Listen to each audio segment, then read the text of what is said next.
Père de lumière vous bénisse. Et nous allons continuer notre leçon, le 8e jour, l'âge de l'épouse. Je prends dans le livre d'Exode, Exode le chapitre 22, le verset 29, il est écrit ceci: tu ne différeras point de m'offrir les prémices de ta moisson et de ta vendange. Tu me donneras le premier-né de tes fils. Tu me donneras aussi le premier-né de ta vache et de ta brebis. Il restera 7 jours avec sa mère. Le 8e jour, tu me le donneras. Que le Père de lumière, le Seigneur Jésus-Christ, ajoute la bénédiction à la lecture de sa parole. Nous allons continuer notre enseignement.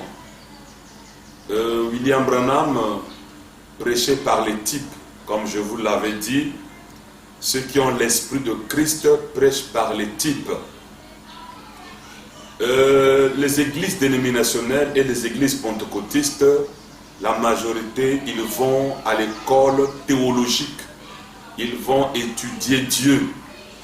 Mais dans le message de l'heure, pour être un fils de Christ, il faut enseigner par les types. Jésus enseignait par les types, William Branham enseignait par les types, et il disait ma typologie et ma théologie. Donc, pour être le fils du ministère prophétique de William Branham, pour la confirmation, c'est la typologie. Quand vous prêchez par les types, nous allons croire que tu sors du ministère de William Branham. Parce que lui disait ma typologie et ma théologie. Alors, mes chers amis, la Bible dit ce qui arriva au temps de Noé arrivera de même à l'avènement du Fils de l'homme. Et le Seigneur Jésus avait parlé des gens qui mangeaient, buvaient, se mariaient et mariaient leurs enfants. Le Seigneur avait parlé de ces hommes et de ces femmes qui étaient au temps de Noé, qui étaient incrédules, qui n'avaient pas cru à la parole, montrant que le même tableau allait se répéter aujourd'hui. Donc c'était un type qu'il avait pris de l'Ancien Testament pour montrer ce qui va arriver à l'avènement du Fils de l'homme. Et Frère Branham dit ceci: tous les types et les paraboles sont accomplis aujourd'hui. Alors mes chers amis, nous allons prendre une autre partie de ce type-là avec Noé. Parce que la Bible parle plus de ceux-là qui buvaient, qui mangeaient, qui se mariaient et mariaient leurs enfants. Alors, nous allons prendre la partie du croyant qui est Noé. La Bible dit ceci, que Noé était rentré dans l'arche pendant 7 jours. Noé avait une promesse de la pluie, c'est-à-dire la pluie allait tomber, déluge. Et Noé est rentré dans l'arche le premier jour, le deuxième jour, jusqu'au 7e jour, la pluie n'était pas tombée. Alors, c'était le 8e jour que la pluie était tombée. La Bible dit, après le 7e jour, c'est là où la pluie était tombée. Or, souvenez-vous, la fête de Simchat Torah, c'est la fête des exploits, de la nouvelle alliance. Donc, la pluie tombe, la promesse est accomplie le 8e jour. Que la pluie est tombée, c'est à ce moment-là que Noé, pouvait s'échapper au jugement. Vous voyez? Alors nous avons aussi 7 âges de l'Église. Et frère Branham dit, tous ces temps, l'épouse était en Christ, comme Noé qui était dans l'âge. Et le 7e sceau le ramène sur la terre. Vous voyez? Donc nous avons 7 âges de l'Église. Et le 8e âge, qui est l'Apocalypse 10, c'est le 7e sceau. C'est là où nous avons la foi de l'enlèvement. Branham dit, sans les 7 tonnerres, vous n'aurez pas la foi de l'enlèvement. Et la foi de l'enlèvement, c'est l'Apocalypse 10, qui est le 8e jour. De la même manière que la pluie est tombée, la promesse était accomplie, le 8e jour avec Noé, et avec l'épouse aussi, la promesse s'accomplit dans le 8e jour. Parce que William Branham dit ceci, le 7e sceau, c'est le sceau du départ. Et nous savons que le 7e sceau, c'est le 8e jour.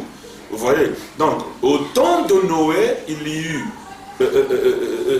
7 jours que Noé était rentré dans l'arche. Et nous avons aussi 7 âges de l'Église où l'agneau était sur le trône faisant l'intercession. Vous voyez? Alors, il quitte le trône d'intercession.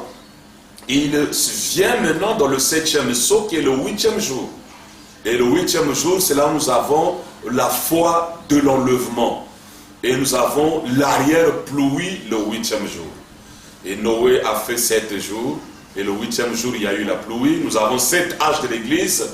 Et le 8e âge, nous avons l'arrière-pluie. Nous avons la foi de l'enlèvement. Et c'est l'âge même du départ. Vous voyez?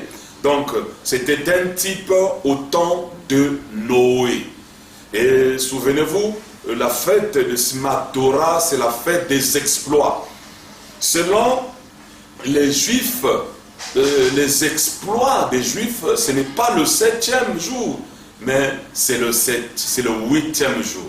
Vous voyez? C'est pour cela, ici, je vais lire une citation du prophète dans la demeure future. Écoutez ce qu'on dit ici. Il dit, frère Branham dit, maintenant, vous dites, frère Branham, vous essayez de mettre quelque chose là-bas, très loin, au-delà de ce 7e jour, ce sabbat du 7e jour, comme Dieu l'a fait, comme Dieu a fait la terre, qu'il a travaillé 6 jours et qu'il s'est reposé le 7e.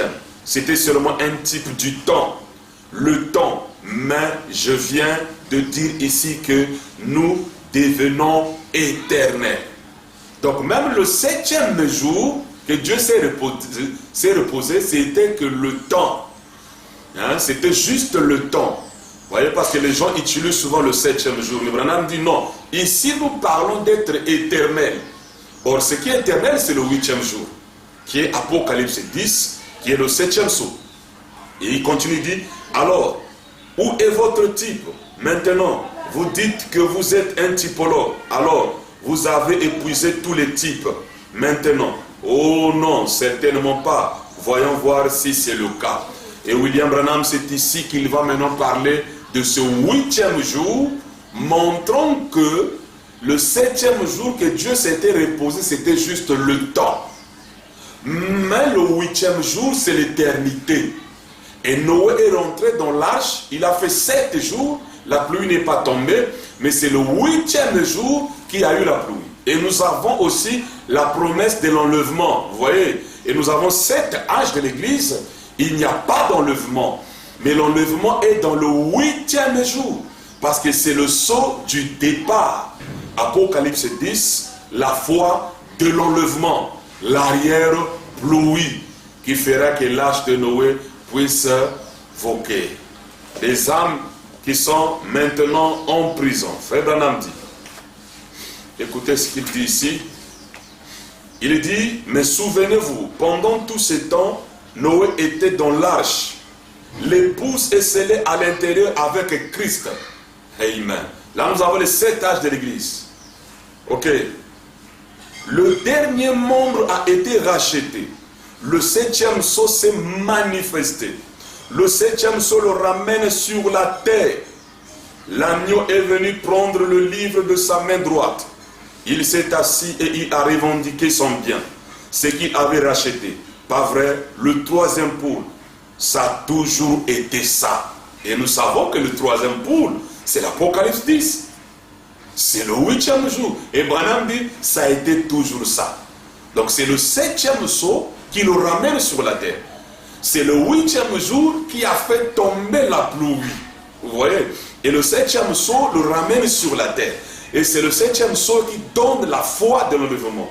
C'est pour cela, beaucoup de croyants du message, ils sont encore dans l'âge de Laodicée avec la foi qui a été transmise une seule fois au sein. Et cette fois, tu seras une chair à canot. Tu passeras par la tribulation. Mais il te faut la foi de cette tonnerre. Du 8e jour, la pluie n'était tombée que le 8e jour. Alors mes amis, écoutez, nous allons prendre un autre type. Parce que ici, Frère Branham dit que l'agneau a quitté le trône. Tout ce temps, l'agneau était sur le trône intercesseur. Et il dit que tous les membres étaient en Christ. Ou l'épouse était en Christ. Donc les 7 âges de l'Église. Mais dans l'Apocalypse 10, le 7e sceau le ramène sur la terre. L'agneau quitte le trône d'intercession. Et c'est à ce moment-là que l'épouse a la foi de l'enlèvement. C'est ça qui a fait que Noé puisse être, comment il a flotté, voilà, Noé a flotté sur les eaux. Et voilà, et nous aussi, pour l'enlèvement, il nous faut le 8e jour, qui est l'Apocalypse 10, le 8e jour, qui est le 7e sceau, l'arrière-pluie, qui permettra que nous puissions disparaître de la terre. Alors mes amis, il y a un autre type. L'âge de Noé était le type de l'âge de l'épouse. Gloire à Dieu sur la terre. Dans l'âge de Noé, Noé a fait rentrer dans l'arche le mâle et la femelle. Et Noé est rentré avec son épouse. Sem est rentré avec son épouse. Japheth est rentré avec son épouse. Cam est rentré avec son épouse. Ils étaient au nombre de combien? 8. Vous voyez, le chiffre 8, c'est l'éternité. Et dans l'âge de Noé, vous allez remarquer, c'était simplement les mariés. Il n'y avait pas des enfants. C'était l'âge de l'épouse. L'âge du mariage. Dans l'âge de Noé, vous voyez, c'était l'âge du mariage. C'est pour cela, c'est seulement ceux qui sont dans le 8e jour qui vont être enlevés. C'est ceux qui sont dans le 8e jour qui vont s'échapper au jugement et aux bombes atomiques. C'est pour cela, peu importe comment la prophétie de la femme va s'accomplir, le problème, l'épouse doit connaître sa position. L'épouse étant le 8e jour, l'Apocalypse 10, le 7e sceau. Alors mes amis, dans l'âge de Noé, c'est aussi un type du mariage, de l'âge de l'épouse. C'était le mariage. Les animaux, mâles et femelles. Les oiseaux, mâles et femelles. Les humains, mâles et femelles. Vous voyez? Et ils étaient au nombre de combien? 8. Donc nous savons que le chiffre 8, c'est l'éternité. Et c'est le jour des exploits. Et Dieu a accompli dans les types. Pourquoi il n'a pas pris 7? Mais pourquoi il a pris 8 personnes qui étaient sauvées? C'était l'éternité qui s'exprimait. Vous voyez? C'est ceux qui sont éternels qui seront sauvés. Vous voyez? Ceux qui ont une âme prédestinée, c'est ceux-là qui seront enlevés. Et c'était Noé avec sa famille. Ils étaient 8 personnes. Alors mes amis, nous sommes dans l'âge du mariage. L'union invisible de l'épouse de Christ. Le mâle et la femelle. Le mariage de l'agneau. Et Branham dit, l'enlèvement, ça sera la prophétie. Les noces de l'agneau sont arrivées, ou sont venues. Alors mes chers amis, là nous avons lu, excusez, la Bible dit ceci, selon la Torah, la loi de Moïse, que les enfants d'Israël devaient garder le premier fils ou que ce soit le fils, la bête, ça dépendait du premier-né. Le premier-né, selon la loi mosaïque, selon la Torah, devrait rester avec sa maman pendant 7 jours. Donc les 7 jours, le premier-né est gardé par la maman. Et l'Éternel dit, le 8e jour, tu me le donneras. Donc le 8e jour, l'enfant qui appartenait à maman ne doit plus appartenir à sa maman. Cet enfant, on doit l'offrir à l'Éternel. Quel jour? Le 8e jour. C'est ton fils qui est né, c'est ton fils. Tu le gardes avec toi, maman, pendant 7 jours. Et le 8e jour, selon la loi mosaïque, selon la Torah, tu donneras ses fils. Ou tu donneras cette bête, la première bête que tu as, le premier-né, tu le donneras à l'Éternel le 8e jour. Donc tout ce qui est dans le 8e, on le donne à l'Éternel. Parce que ce qui est éternel appartient à Dieu. Et c'est le 8e jour qu'on donnait le premier fils à l'Éternel. Or, nous savons que les 7 jours que la femme gardait le premier fils, et nous savons que le premier fils, nous savons, la Bible dit même dans l'église des premiers-nés. Les premiers-nés, c'est ceux qui sont prédestinés avant la fondation du monde. C'est pour cela l'Apocalypse 10, c'est l'évangile éternel. Le 7e son, nous prêchons à ceux qui sont prédestinés. Et nous ne perdons plus le temps avec les incrédules. Que celui qui s'essuie davantage. Que celui qui se sanctifie davantage. Que celui qui pratique la justice continue à pratiquer la justice. Donc il est question ici des premiers-nés. Ceux-là qui étaient prédestinés avant la fondation du monde. Alors mes chers amis, écoutez, Dieu dit, c'est une loi, tu gardes ton fils, ton premier-né, pas le deuxième, pas le troisième, mais ton premier-né, tu le gardes pendant 7 jours. La maman garde son fils et le 8e jour, tu le donnes à l'Éternel. Or, nous savons très bien, nous avons 7 âges de l'Église. Nous appartenons autrefois à maman. Parce que nous savons que l'Église, c'est la femme. Nous étions les membres des églises. On appartenait à maman. Vous voyez? Et nous étions comme Josué dans le désert qui était le serviteur de Moïse. Mais quand il est arrivé à Canaan, la Bible change. La Bible dit ceci, Josué, serviteur de l'Éternel. Et il n'était plus serviteur de Moïse. Il était serviteur de Moïse dans le désert. Mais quand il a traversé le Jourdain, Josué, serviteur de l'Éternel. Vous voyez, donc, il fallait que nous restions d'abord avec maman pendant les 7 âges de l'Église. Vous voyez, la femme, c'est l'Église. Nous sommes restés avec maman. Malachie 4, notre mère. C'est pour cela, aujourd'hui, beaucoup de gens sont encore dans le 7e jour avec maman. Ils aiment beaucoup la photo de Houston, où la colonne de feu sur la tête. Mais quand il s'agit de la constellation des anges, du souffle de vie, de la défragration, de ses yeux, son nez, sa bouche et sa barbe, eux, ils n'aiment pas ça. Or, ça, c'est le 8e jour. Vous voyez? Ça, c'est le 8e jour. Donc, autrefois, nous étions les membres des églises. C'est pour cela, dans la fête des trompettes, il est écrit ceci. Nous avons eu un peu de lumière pour adhérer aux églises. Mais au temps du soir, la lumière paraîtra. Vous voyez, là, nous sortons. Nous ne sommes plus membres des églises. C'est pour cela que je ne suis plus disciple de William Branham, mais je suis disciple de Christ. Écoutez mes amis, Josué, serviteur de Moïse dans le désert, mais quand il arrive en Canaan, Josué, serviteur de l'Éternel. Oh, écoutez encore mes amis.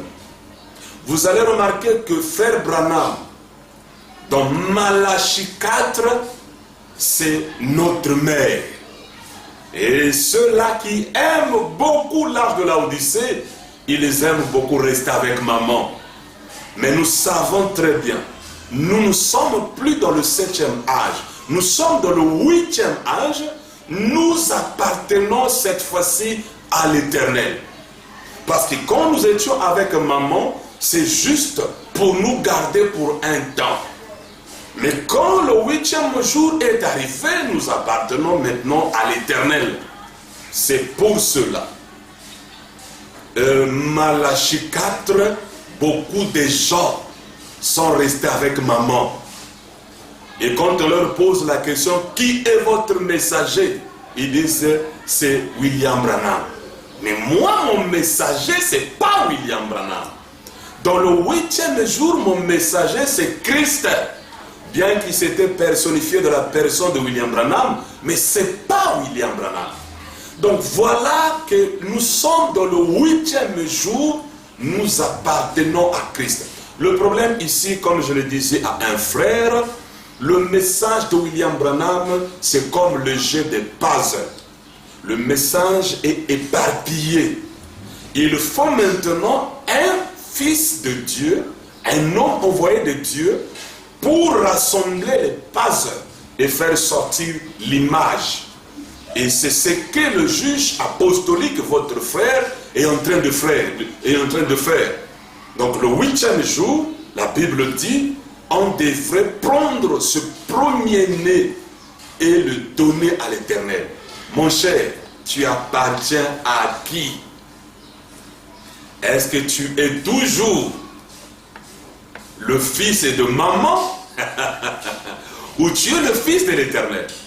Or, selon la loi mosaïque, dans le type, dans l'Exode, Dieu avait dit, le 8e jour, vous me les donnerez. Vous allez me donner le fils qui est le premier-né que vous avez gardé pendant 7 jours. Et ce sont ceux qui sont éternels. Parce que si tu n'es pas éternel, tu vas rester avec maman.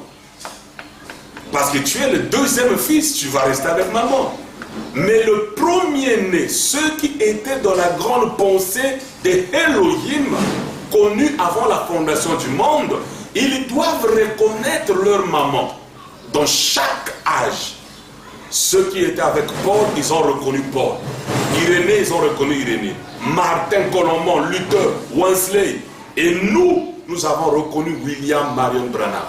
Mais quand nous arrivons dans l'Apocalypse 10, nous ne devrons plus appartenir à maman. Nous devrons appartenir à l'Éternel. Parce que nous sommes éternels et nous repartons à l'éternité. Voilà, mes chers amis, le 8e jour, nous devrons être à Jéhovah. C'est pour cela le message de l'heure, c'est le message de Christ. Ce n'est pas le message de William Branham. Les 2 pôles, c'était le temps de la préparation. Mais le 3e pôle, c'est le message de Christ lui-même. Alors, mes amis, pour terminer, il y avait aussi une fête qu'on appelait la fête de la moisson. Non, la fête de la gerbe agitée. La loi mosaïque, selon la typologie, selon le type, comme je vous avais dit que le 8e jour, c'est le jour des exploits. Selon la loi mosaïque, quand on arrivait à la moisson, tu arrives à la moisson, tu prends la gerbe qui était arrivée à la maturité, et la loi dit, le lendemain du sabbat. Donc la gerbe n'était pas apportée chez le sacrificateur le 7e jour. La gerbe était apportée chez le sacrificateur le 8e jour. C'est le 8e jour, quand tu voyais que tu avais une gerbe qui était arrivée à la maturité, tu pouvais prendre ta gerbe le lendemain du sabbat. Cela veut dire le 8e jour, et tu l'as porté chez le sacrificateur qui agitait la gerbe de l'est à l'ouest. Et frère Branham me dit, la gerbe là qui était arrivé à la maturité devrait être agité au-dessus des gens. Vous voyez que la gerbe n'est pas agitée le 7e jour qui est le sabbat, mais la gerbe a été agitée le lendemain qui est le 8e jour. Et c'était le temps de la moisson. Or nous savons, Jésus a donné la parabole de l'ivraie et le blé. Et il avait dit ceci, que quand on a cherché à séparer l'ivraie et le blé, et le maître de la moisson avait dit, laissez croître jusqu'au temps de la moisson. Et Frère Branham vient prêcher le temps de la moisson. Or, au temps de la moisson, c'est là où nous voyons la maturité de l'ivraie et du blé. C'est pour cela, aujourd'hui, celui qui est mauvais sera encore très mauvais. Celui qui est bon sera encore très bon. Le message de William Branham ne change pas. Le message manifeste ce qui est en vous. Le soleil ne transforme pas la semence. Si c'est le blé, c'est le blé. Si c'est l'ivraie, c'est l'ivraie. Les deux vont recevoir la pluie et les rayons du soleil. Mais vous saurez que c'est le blé, c'est à la maturité. C'est pour cela aujourd'hui, beaucoup sont devenus méchants, mauvais. Pourquoi? Parce que c'est le temps de la moisson. Et ceux qui sont bons deviendront encore bons. La Bible dit, on donnera à celui qui a et on ôtera à celui qui n'en a pas. C'est là où nous sommes aujourd'hui. Alors remarquez mes amis, la gerbe agitée le lendemain du sabbat. Ça veut dire le 8e jour. Donc, la fête de la gerbe agitée, c'était aussi le 8e jour. Et cette gerbe qui était agitée, c'était agitée au-dessus des gens. Écoutez mes amis, c'était une gerbe qui est dans le champ, mais qui est arrivée à la maturité. Vous coupez la gerbe, ce n'est pas toi qui vas agiter. Vous donnez au sacrificateur, c'est à lui d'agiter la gerbe. Or, nous savons que nous sommes au temps de la moisson. Et le temps de la moisson, c'est même le temps de l'adoption. La gerbe est agitée, c'est un frère qu'on agite. C'est pour cela, William Branham, quand nous rentrons dans la fête de la gerbe agitée, il est le premier fils adopté. C'est pour cela que nous pouvons agiter William Branham, témoigner de William Branham au-dessus de ses frères. Oh Dieu, ton Dieu t'a oint au-dessus de tes égaux. Donc quand quelqu'un arrive à la maturité, quand une personne est adoptée, il peut être agité au-dessus des gens. Écoutez mes amis, William Branham étant le premier fils qui est arrivé à la maturité, on peut l'agiter et Jésus ne sera pas jaloux. Et si un fils aussi est arrivé à la maturité, il est adopté, il est agité, Branham ne sera pas jaloux. Parce que dans le champ, il n'y a pas seulement la gerbe appelée William Branham. Il y a beaucoup de gerbes, mais lui, il est arrivé à la maturité. C'est pour cela qu'on peut l'agiter. Mais il y a d'autres gerbes qui arriveront à la maturité qu'on peut agiter, qu'on peut témoigner. Voilà, c'est pour cela que quand nous arrivons dans le 8e jour, il est question ici des fils et filles de Dieu. Dans le 8e jour, il n'est pas question du fils de l'homme. Non, monsieur. Dans le 8e jour, il n'est pas question des prophètes. Non.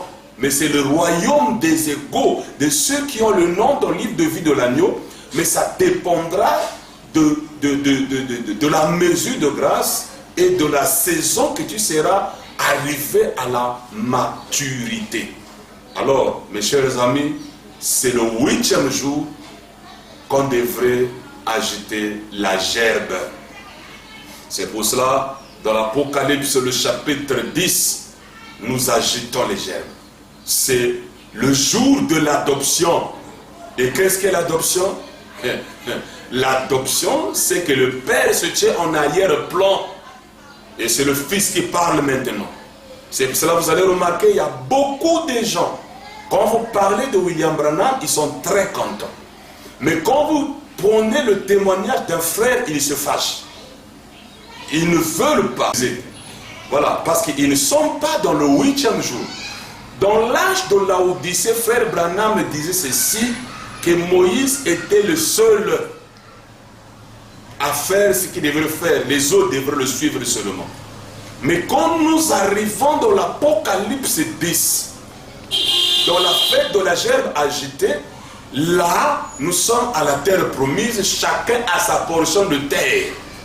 Vous voyez? Là, maintenant, William Branham pouvait dire ceci, c'est que vous avez vu en moi se manifester temporairement, ça se manifestera dans la plénitude dans l'épouse.